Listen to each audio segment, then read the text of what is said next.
Good evening uli guys.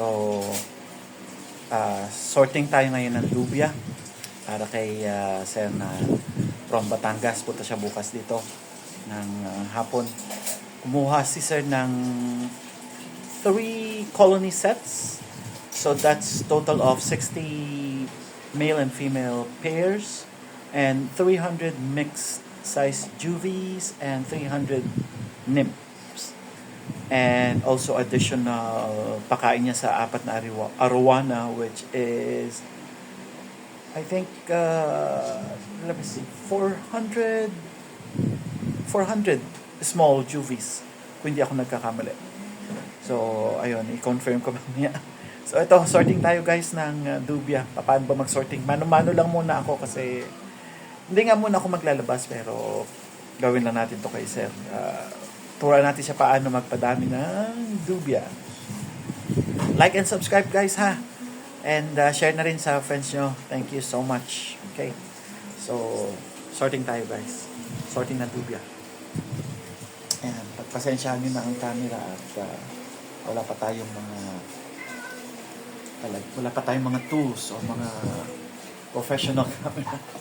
Okay. So, sort tayo ng mga male, females, mixed juvies and nymphs, and also 400 small juveniles. Okay, so mahirap.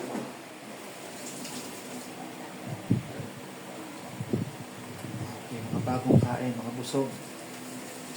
Pasensya na sa abala. Naku.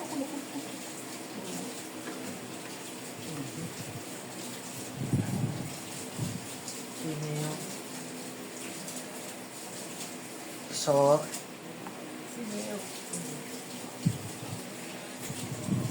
hindi tayo magsasama ng sub-adult. Hindi kasama ang sub-adult. Mixed size lang ng juvies. Ayan. Guys, ano nga pala, ito yung feeding ko, kumbaga, meron siyang, as I mentioned, nilagyan natin ng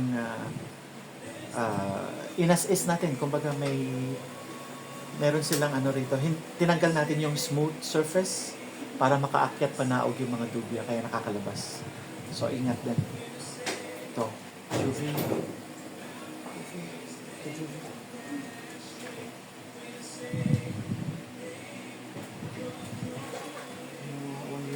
Napapanggot.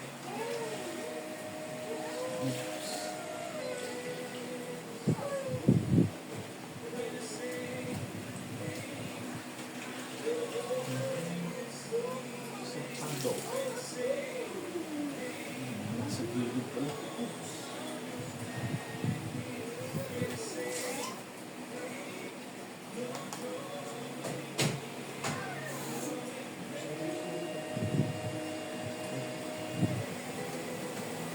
Ayan guys.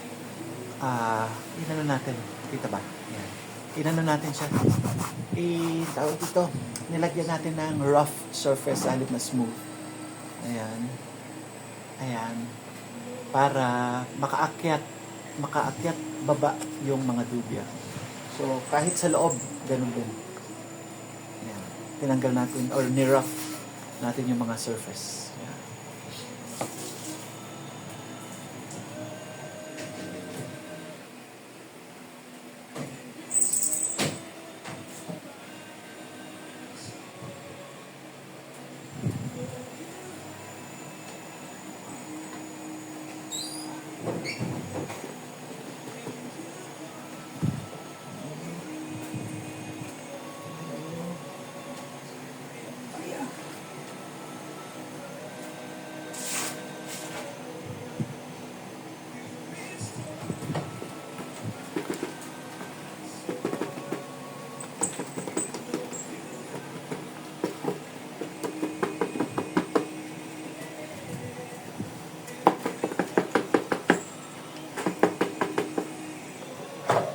Kawawa naman sila. Wala, pasensya na. At kailangan natin magbilang. This is sub-adult. So, hindi tayo maglalabas ng sub-adult.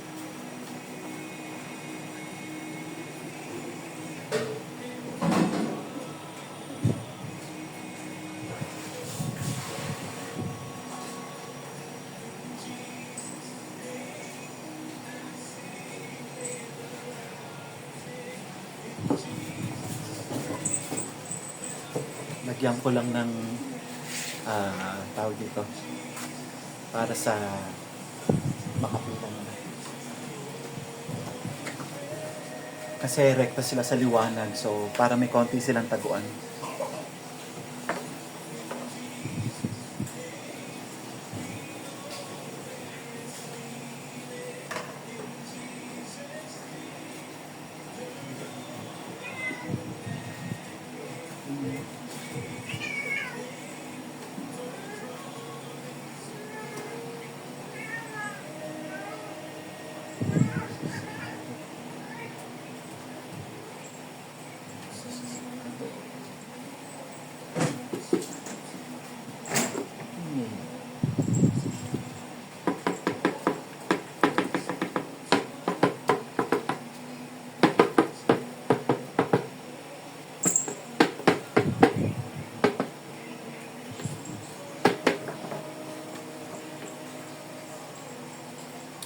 Siyempre, inaisa-isa natin baka may makalusot.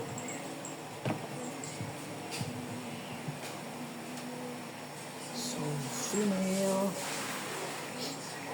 and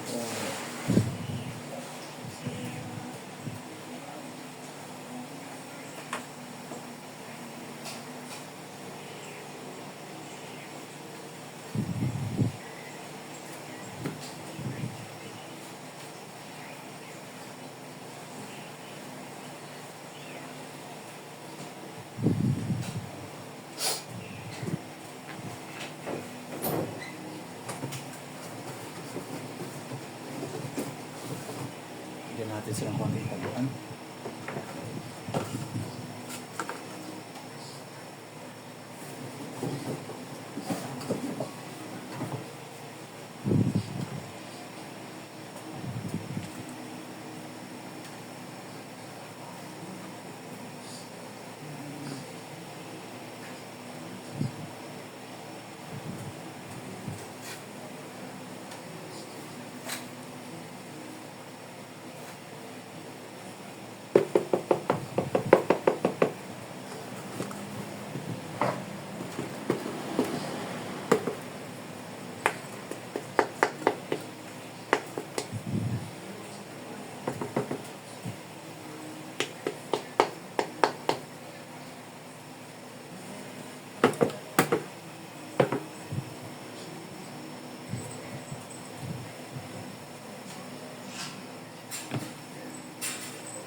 Ang dami.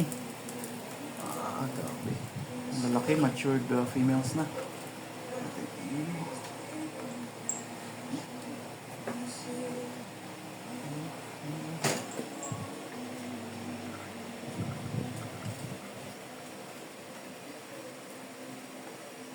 Ang laki guys, oh. Matured female. Yan.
tinanong sa akin ni sir kung paano daw ba binibilang.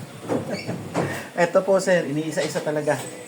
Kasi hindi pwedeng hindi bibilangin kasi sabi ko nga, it's either ikaw ang makukulangan or masosobrahan ka. So, it's either lugi ka or lugi kami.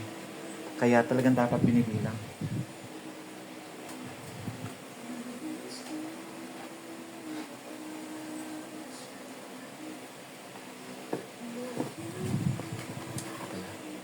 So, ang downside ng may tissue roll. Tanggalin na muna natin.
Ayan.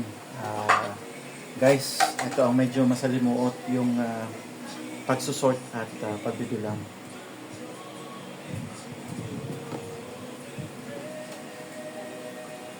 Kaya dapat di ka masaya lang talaga.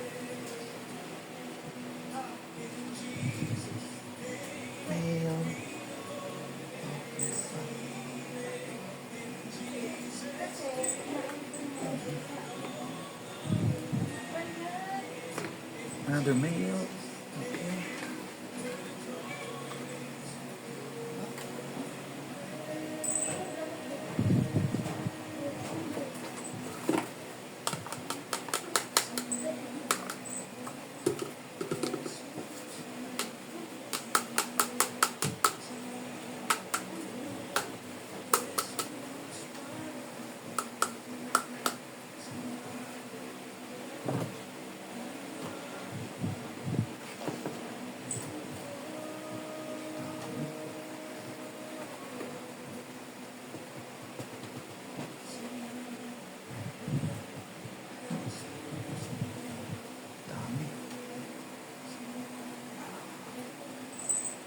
Okay. So, 40 minutes, tingnan natin ko. Sa loob ng 40 minutes, o mag-15 minutes, tingnan natin ko ilan ang sort out natin. Mahirap talaga eh. Ayan. So, ilang mails. So, for now, 1, 2, 3, 4, 5, 6, 7.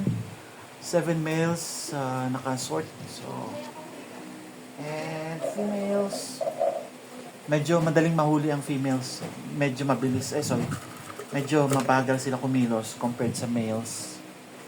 So, madali silang mahuli. And, syempre, makintab ang kanilang balat, madali silang makita. Baka na, baba.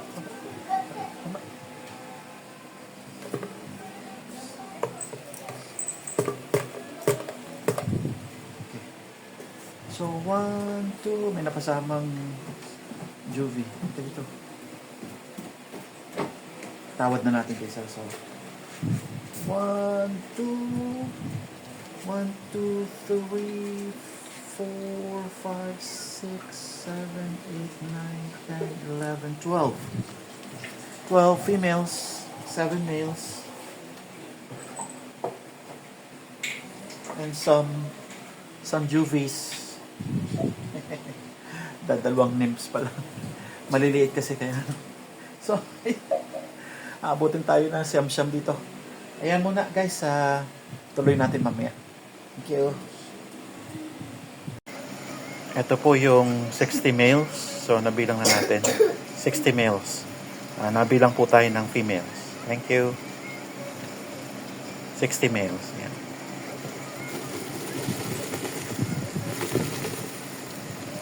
Up. 60 males. Ito po yung 60 females para sa ating 3 colonies. So, meron na po 60 males kanina, and then ito yung kanilang females, 60 females. So, 300 mixed juvies and 300 nymphs na lang.